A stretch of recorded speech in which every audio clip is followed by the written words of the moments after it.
Baik, assalamualaikum warahmatullahi wabarakatuh. Untuk pertemuan hari ini kita belajar tentang bidang belajar, yaitu motivasi untuk meningkatkan semangat belajar.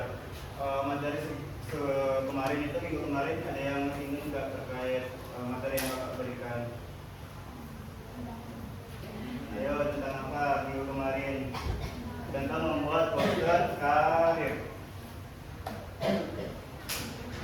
Tentang membuat poster karir minggu kemarin. Apakah ada yang sudah selesai poster karirnya?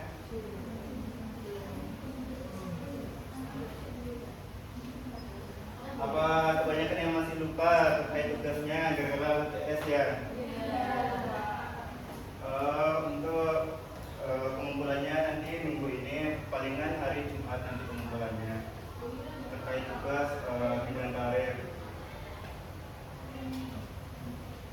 Hari ini ada berapa orang yang nggak masuk?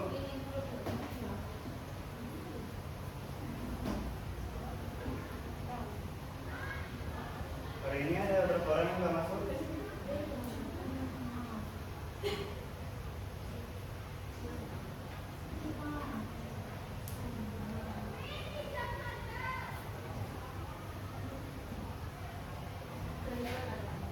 Ada berapa? 5. Siapa aja?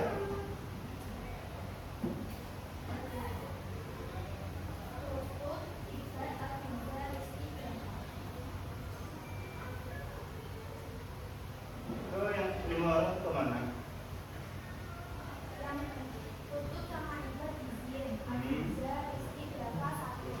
Oke.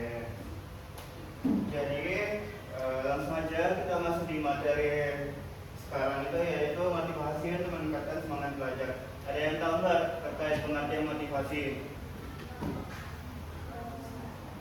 Ada yang tahu nggak terkait pengertian motivasi? Kenapa? Ya, menyemangat. Apa lagi?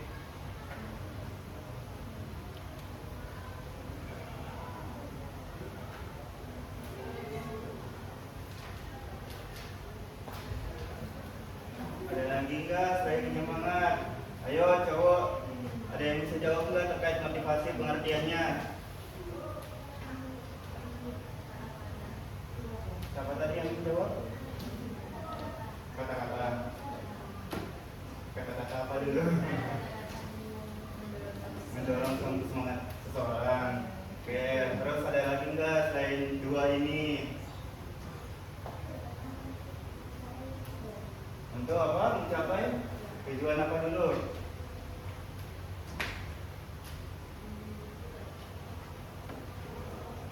Oke, untuk mencapai suatu keinginan atau motivasi belajar, salah satunya itu. Nah, motivasi belajar tersebut itu merupakan faktor yang bersifat non intelektual. Perannya itu yang khas adalah dalam hal penumbuhan gairah, merasa senang dan semangat untuk belajar.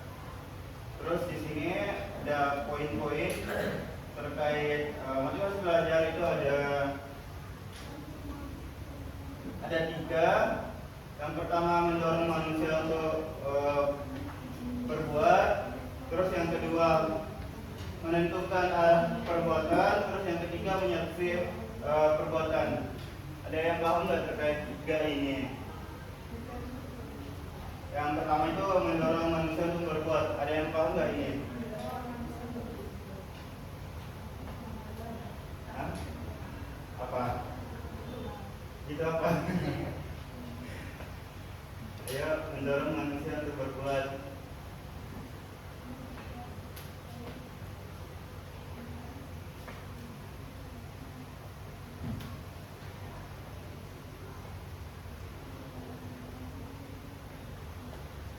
Gimana? Ada yang paham nggak? Nggak ada yang paham ya? Jadi, di mana mendorong manusia untuk berbuat itu sebagai penggerak atau motor yang melepaskan energi. Motivasi dalam hal ini merupakan motor penggerak dari setiap kegiatan yang akan dikerjakan. Jadi dari sifat seseorang atau perilaku seseorang kan pasti ada suatu keinginan yang dicapai. pasti akan mendorong orang untuk untuk mengetahui hal-hal tersebut kan. Kayak contohnya dalam hal pelajaran matematika kan banyak orang nggak tahu rumus-rumusnya kan. Nah itu salah satunya untuk motivasi belajar, untuk mendorong sesuatu manusia untuk mendapatkan hal tersebut. Terus yang kedua itu menentukan arah perbuatan. Menentukan arah perbuatan. Kenapa? Bisa membuat orang. Oke, baik. Ada lagi nggak selain babnya tadi ini?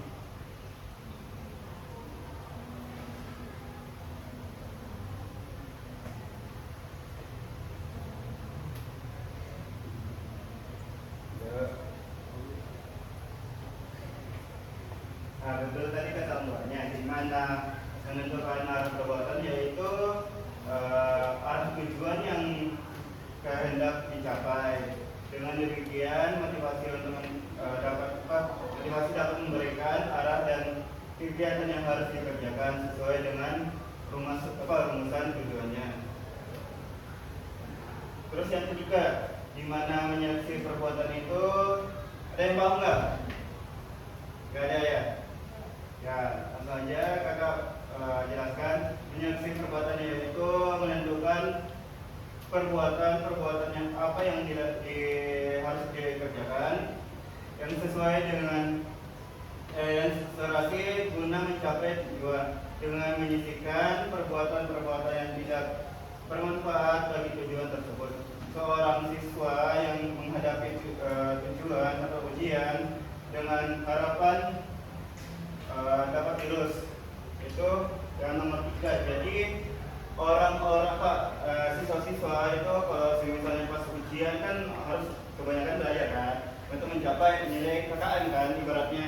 Nah itu contoh nomor 3.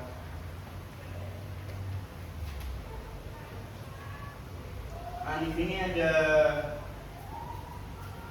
2 poin di mana poin motivasi belajar itu yang pertama ada upaya meningkatkan motivasi belajar, yang kedua ada faktor-faktor yang mempengaruhi hasil belajar. Nah, poin A tadi itu ada 5, yaitu ada peran motivasi sebagai motor penggerak atau pendorong kegiatan pembelajaran. Yang kedua ada peran motivasi memperjelaskan tujuan pembelajaran. Yang ketiga, peran motivasi menyeleksi arah pembuatan. Di sini motivasi dapat berperan menyeleksi arah. Terus yang keempat, peran motivasi internal dan eksternal dalam pembelajaran. Dan yang terakhir yaitu peran motivasi melahirkan prestasi. Bangga yang nomor 5, melahirkan prestasi.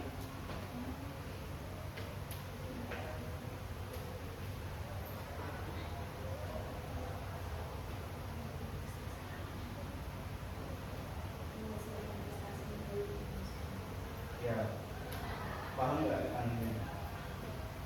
arti dari kalimat tersebut?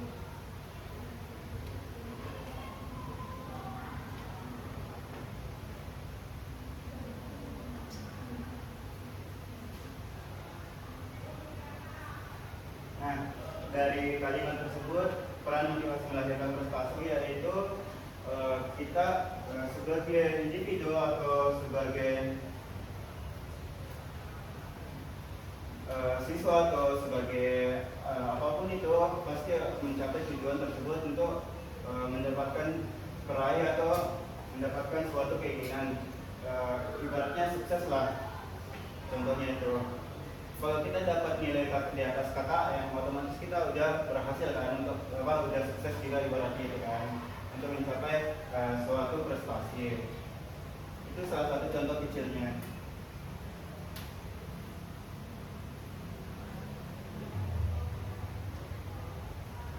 Nah di sini langsung aja kakak masuk di materi B, yaitu faktor-faktor yang mempengaruhi hasil belajar.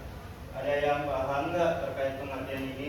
enggak contohnya dari materi B ini, B faktor-faktor yang mempengaruhi hasil belajar.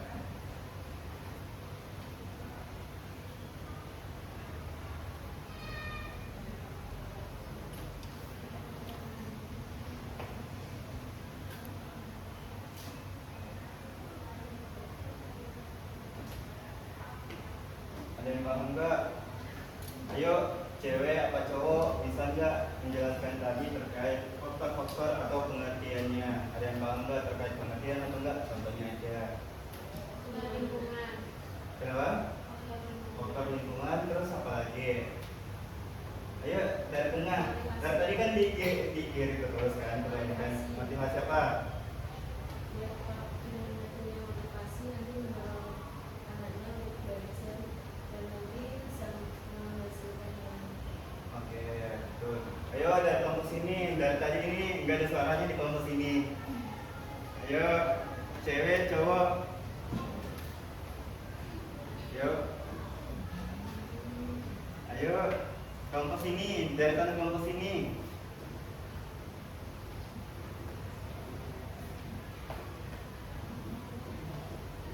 Ada yang bisa menyebutkan pengertian sama contohnya enggak? Atau kalau kalian cuma bisa menyebutkan pengertiannya aja, contohnya nggak bisa, udah nggak apa-apa. Ayo, poin B tadi tentang faktor-faktor yang mempengaruhi hasil belajar. Ada yang tahu nggak?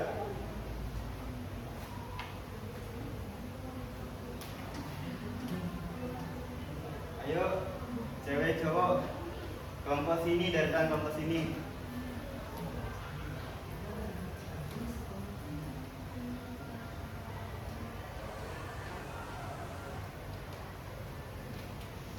Ayo, ada yang bisa jawab nggak?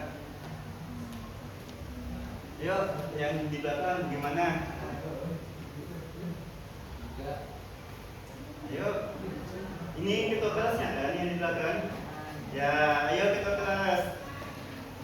Apa pengertian atau enggak? Contohnya aja. Contoh atau pengertian dari faktor-faktor yang mempengaruhi hasil belajar.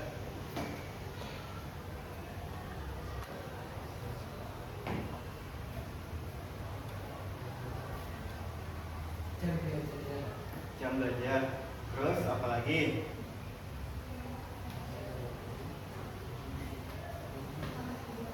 Lingkungan yang bersih. Lingkungan yang Bersih. bersih. Terus ya gitu. Nah, oke.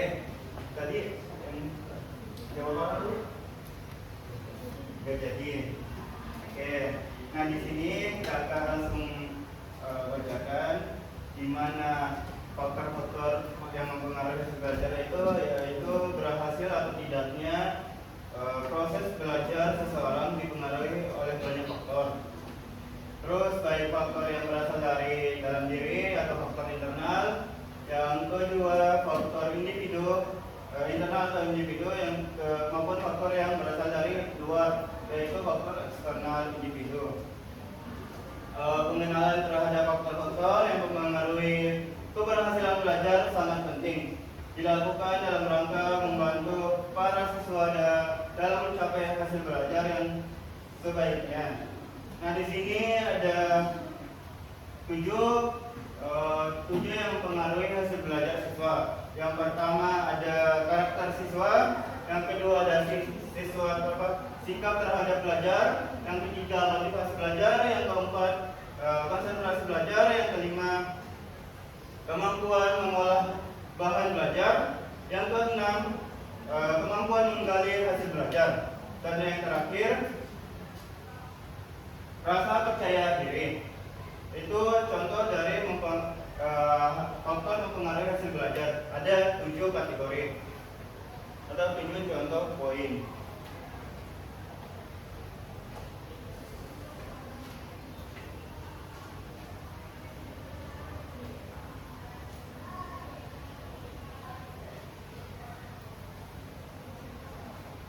Ada yang bisa menyebutkan dan 7 ini atau bisa dijelaskan ulang terkait 7 yang tadi kita sampaikan? Yang pertama, kecepatan. Oke, kata ulang. Yang pertama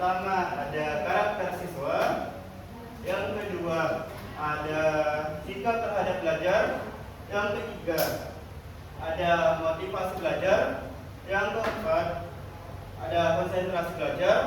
Yang kelima, ada kemampuan mengolah hasil bahan belajar. Dan yang keenam, ada kemampuan menggali hasil belajar. Dan yang ketujuh, rasa percaya diri. Mau kita ulang lagi sekali lagi.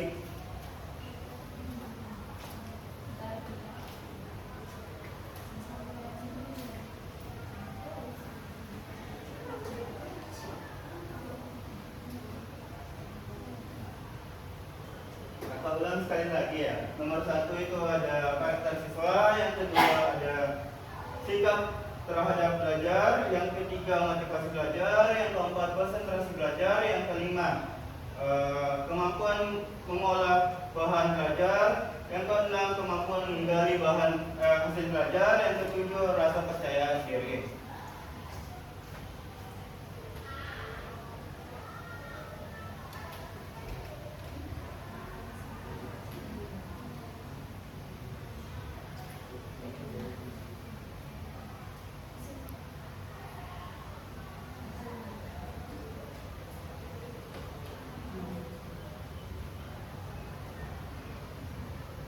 Karakter siswa, sikap terhadap belajar, motivasi belajar, konsentrasi belajar, kemampuan mengolah bahan belajar, yang keenam yaitu kemampuan menggali hasil belajar, dan yang ketujuh rasa percaya diri.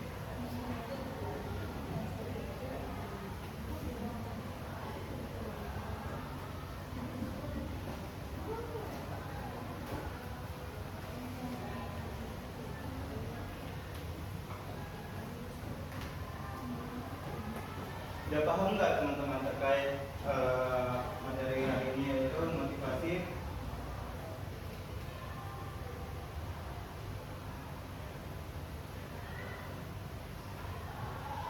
Terkait motivasi untuk meningkatkan semangat belajar.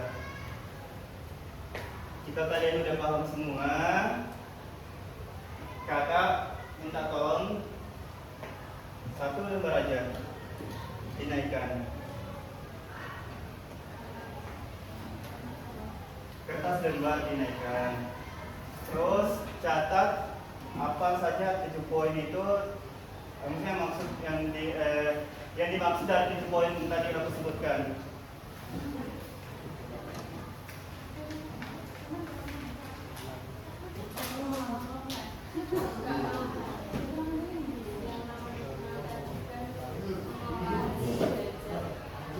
Mengolah hasil belajar itu dimana mengolah hasil belajar itu kita kan udah dapat ibaratnya materi lah. Kita harus meningkatkan soft skill, itu adalah mengolah salah satu bahan pikiran. Itu contoh kecilnya. Sekolah paham? Ya.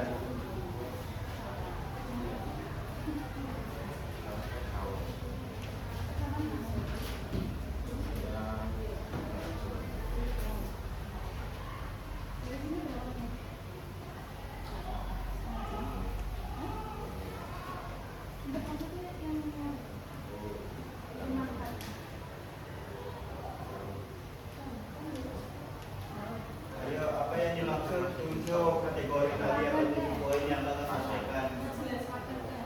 Ya, boleh kalian jelaskan terhadap kemampuan diri kalian sendiri. Jadi kalian boleh mengarang sebebas mungkin, tapi jangan buka betul.